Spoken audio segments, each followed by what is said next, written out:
Hello नमस्कार friends, हमारे channel में आपका स्वागत। हम आपको बहुत ही महत्वपूर्ण जानकारी देने वाले हैं अतिथि शिक्षकों के नियमितीकरण को लेकर। अतिथि शिक्षकों का नियमितीकरण को लेकर प्रदेश अध्यक्ष जिला अध्यक्ष ने क्या कहा, इसके बारे में पूरी विस्तार से मैं आपको जानकारी दे रहा हूँ।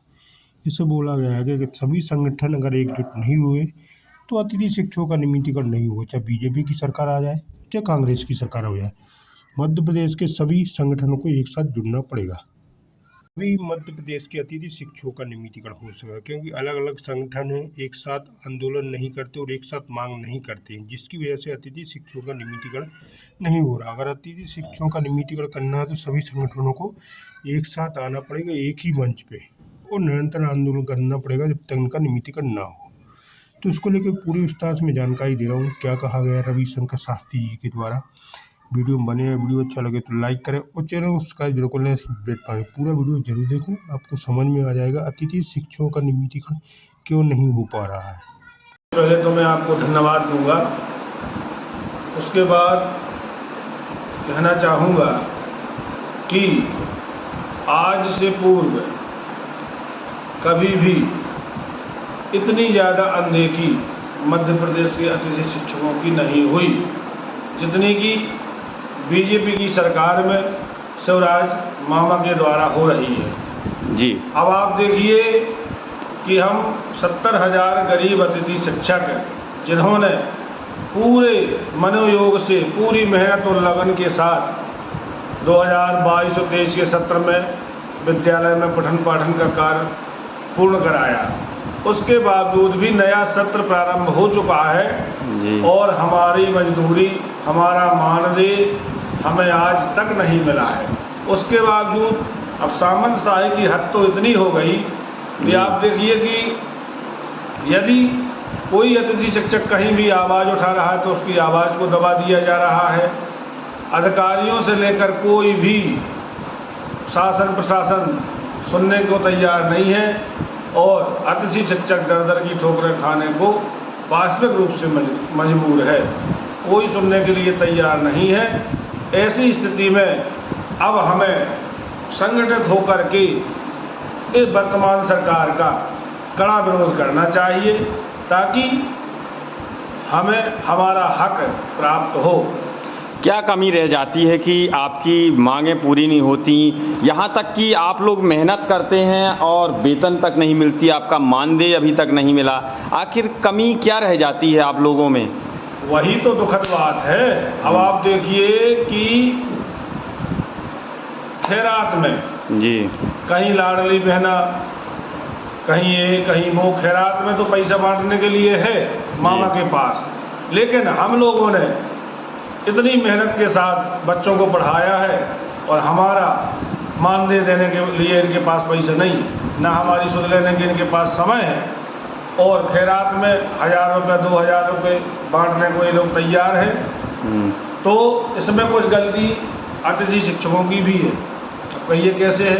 कैसे कि हम लोग एक संगठन के हैं, एक ही हमारा कैडर है, उसके बावजूद भी हम लोग एक बैनर के तले आकर के किसी एक योग्य अध्यक्ष के नेतृत्व में हम लोग कड़ा विरोध नहीं कर पा रहे हैं। यदि वास्तविक रूप से हम संगठित होकर के और इस सरकार के खिलाफ शंखनाद कर दें तो निश्चित रूप से मानदेय तो क्या 12 माह का मानदेय मिलेगा, लेकिन यदि यही रवैया अतिथि शिक्षकों का रहा आया तो मैं तो कहता हूं कि आने वाला भविष्य बहुत ही अंधकारमय है। देखने में आ रहा है जैसे कि देखते हैं जिस प्रकार से आंदोलन होते हैं अन्य कर्मचारियों के द्वारा, अन्य संगठनों के द्वारा, लेकिन वो अतिथि शिक्षकों का आंदोलन देखने को नहीं मिलता।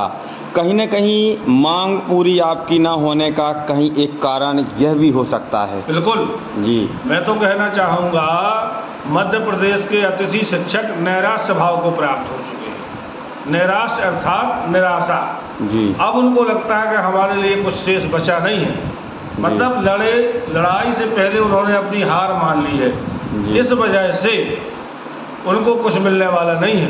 इसलिए मैं कहता हूं कि अभी भी समय है, हमें पूरी ताकत के साथ संगठित होकर के उस सरकार के खिलाफ हमें लड़ना होगा।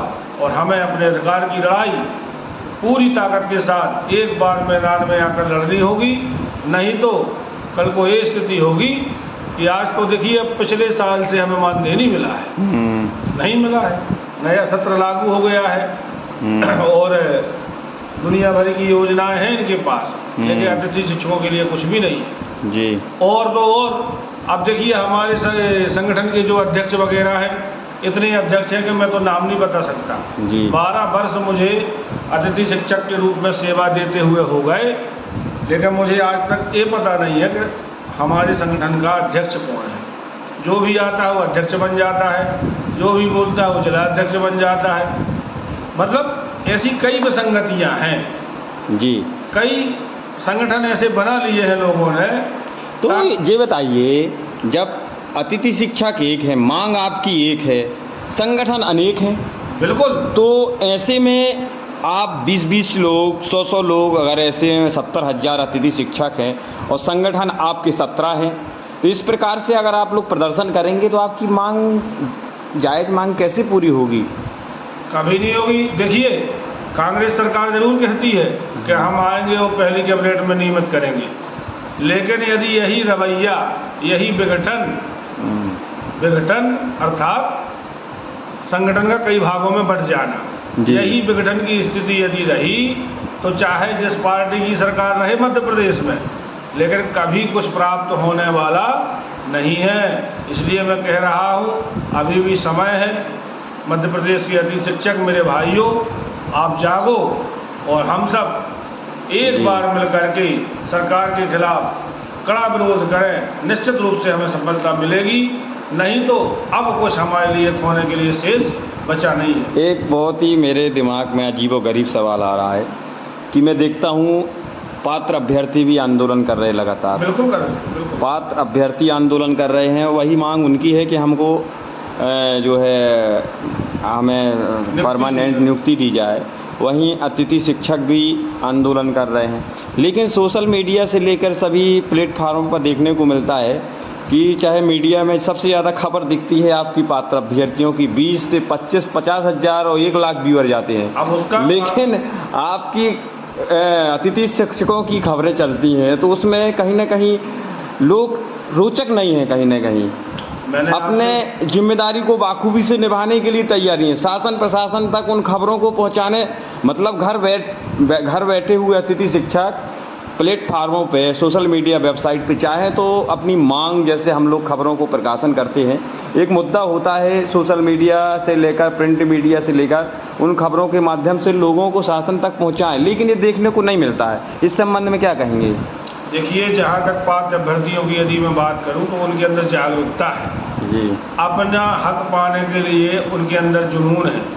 वो पूरी ताकत के साथ, भले ही अतिथि शिक्षकों से संख्या में कम है, लेकिन हर क्षेत्र में वो संघर्ष कर रहे हैं और उन्हें सफलता मिल भी रही है, वो मिलती जाएगी। लेकिन हमारे भाई ऐसे, मैंने बोला ना आपको कि नैराश्य भाव को प्राप्त हो चुके हैं कि इनको किसी से लेना देना नहीं है। फला व्यक्ति तो कर रहा है, उसका होगा तो हमारा होगा, बस यही भाव इनके अंदर है। इसलिए आज तक मध्य प्रदेश के अतिथि शिक्षकों को कुछ हो नहीं पाया है और ना ही भविष्य में ज़्यादा कुछ होने की संभावना है। इसलिए मैं अभी भी कह रहा हूँ कि अंतिम समय है, चुनावी पीरियड है, लास्ट समय में, क्योंकि कहा गया अंत भला सो सब भला। इसलिए जागो, अपने हक के लिए लड़ो, क्योंकि आज सबसे ज़्यादा यदि हाशिए पे कोई है तो वो है मध्य प्रदेश का अतिथि शिक्षक। देखिए, आंगनबाड़ी कार्यकर्ताओं की आप बात करें, उनके लिए सरकार ने कुछ दे दिया है। हर वर्ग के कर्मचारियों को कुछ ना कुछ दिया है इस सरकार ने, लेकिन अतिथि शिक्षकों को नहीं दिया है।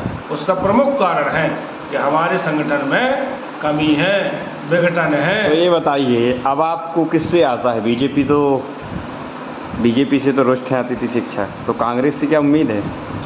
कांग्रेस तो देखिए कहती है कि पहली कैबिनेट में हम करेंगे। तो 15 महीने तो सरकार में रही है, कह रहे थे कि हम सबसे पहले प्रथम दृष्टता हम अतिथि शिक्षकों को परमानेंट करेंगे, उन्होंने कहा भी था अपने मैनिफेस्टो में, लेकिन नहीं किया उन्होंने। 15 महीने सरकार में होते हुए उन्होंने कहा था हम तुरंत करेंगे, लेकिन वो अपने वादे से तो वही भी मुकरे।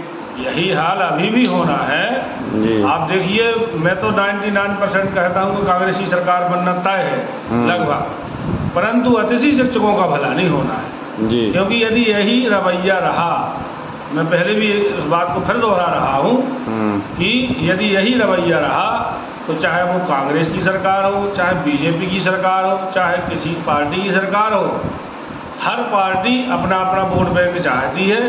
तो यदि यही रवैया रहा तो अतिथि शिक्षकों में कुछ होने वाला नहीं है। इसलिए मैं कह रहा हूँ कि जागो, जय अतिथि शिक्षक संघ।